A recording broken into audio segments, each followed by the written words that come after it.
Tukwaniriza ku YouTube channel yaffe Bapista to Beauty Center. Wanene ogenda okubanga osomera ebirungi ebyakabi okuyiga okumanya n'okutegeera. Kiki ekigenda ku lususu lw'omukwano? Leero tuzze kusoma ku pimples mu Luganda ze tuyita embalabe.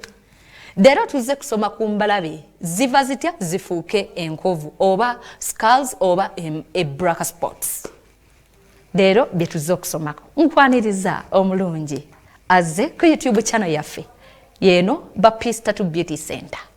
Ogenda kutuula ewakaawo mukwano kwako bu tips obwenjawulo before nga tunaba kutukyalira ku matabi gaffe ag'enjawulo oba ku main branch yaffe walere najja nankumbi. Sooka osome nange otegeere bigenda ku lususulo. Tuula ewaka kozesa bino. Ogenda tuula muganda wange ogenda kunkwatira eggi ebbisi sefumbe. Eggi eryo lyase yiwe enjuba osigaza amazzi gaalyo. Amazzi ago ganteere mu kikopo. Tandika ogakwatemu mpola mpola. Masajinga face yo mpola mpola. Tumasajinga tutwala bwetuti lwa nsonga nti emala netusika.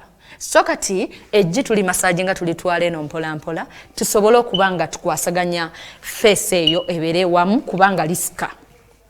After 15 minutes ngambanga tumaliriza dakika 15. Eggi eryo nga likaze nfunirayo avocado ogenda mukoona koona bwoti naye toteekamu munnyo. Why tugana omunnyo? Olw'ensonga skin ezimu zireactinga ezimu zigaana omunnyo. Omunnyo ogwo olumu gugenda ku skin nga tezaagala so tetugulagira buli omu. Kwata avocado waffe nga mukalu mugotte bwoti tandika oyongereza ku ggi eryakaza okumala eddakiika 15 masajinga avocado oyo mpola mpola omumasajinge kigenda kutwalira eddakiika 10. Avocado yagenda fuuka nga oil. Oil oyo ali mu kuyingira mu skin zaffe mpola mpola ali mu kuggulawo obutuli bwa skin obwo bubadde bwagenda mu zi foundation zetuteekako hydrochlorine ez'enjawulo zetuteekako lotions ez'enjawulo zetwesiiga agenda kubanga azijjako osobola okuyingiza oil oyo wannakyo mu skin yo. Ndi ku avocado still massaginga mpola mpola. Bwe tumaliriza muganda wange ndi ku muntu alina embalabe soogera ku face etalimu kintu kyonna ezo nazo nja kuziddira naye ndi ku baganda bange abalina pimples. Bwe tumaliriza ogenda kunfunira ekigaji ekibisi okisalemu wakati kita kitonye oyiro wakyo oyo mpola mukwatemu bw'oti aseerera ng'omaze before nga tuleseeko avocado waffe n'amagi kwata ka face towel nga kabuguma kasiimula ebintu ebyo bijjeko kati sala ekigaji kino kyenkulagirira ekigaji ekyo bimasajinge bw'oti mu ngalo tandika okisiige mpola mpola mu face eyo okirekeko okumala eddakiika 5 zokka. Ngambye eddakiika 5 si 15 sabiri wabula 5 minutes lwansonga nti ekigaji ekyo kyamaanyi ate saagala kikukose saagala kikulekeko kintu kyonna. After 5 minutes ogenda kuba okwata soapu lwakuba tomuyina.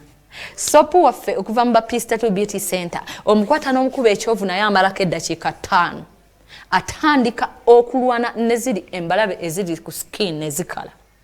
After that tukwata ka face towel ne tukasiimulako mpola tuddako ka oil kaffe akannakyo ketusuzaako mu face tusobole okwewala ekintu kyonna ekiyinza okuzza embalabe mu face yo. After that tuyina baganda baffe abayina embalabe ez'omunda nga buli we tuzijjanjaba still zikomawo. Abo baganda baffe tuyina treatment gye tubawa singa otukyalirako ku kliniki yaffe n'otandika okumira kitwala a month oba omwezi gumu. Embalabe ezo ne zitandika okukala olwo tugenda kufightinga ne black spots oba zimwe ze muyita scars abamu ze bayita enkovu z'embalabe tugenda tandika okufightinga nazo mpola. Black spots ezo tulwana nazo tutya? Tugenda kukozesa omuzigo omuganda. Tugenda kukozesa omuzigo gw'omuganda nga si mufumbeko nga guli fresh. Guwonya. Ne bw'oba oyagala otereza skin yo togwenyinyala. Omuzigo omuganda ogwo tuyina oil gwe tubagabira gwe mutonyezaamu. n'ogumasaginga okumala omwezi mulamba ng'omasaginga face yo egenda edda mpola plus kasabuni kali kemba nnyonnyodde ng'ogenda okateekako then n'omasagingako omuzigo ogw'omuganda ogenda kuzza face yo bujja egenda kukomawo biri byonna ebibadde bigenda kuba bitereera. Kiki oyagala ekirala nkugambe owange gw'obadde okimanyi nti ekibala kyonna ky'ofumbisa oba osiikisa oba olya kisobola okukola ku skin yo gwe nayagala ebisingawo nate ojja kwongera oyongere obisome mu buvidiyo bwaffe obw'enjawulo obukyajja. Sigalako kuba Pista Beauty Center yongera okusubscribinga our YouTube channel, sharinga, likinga, commentinga ojja kuddibwamu. Mubeere bulungi. Tubadde leero ku mulamwa gwa Mbalabe. Bye bye.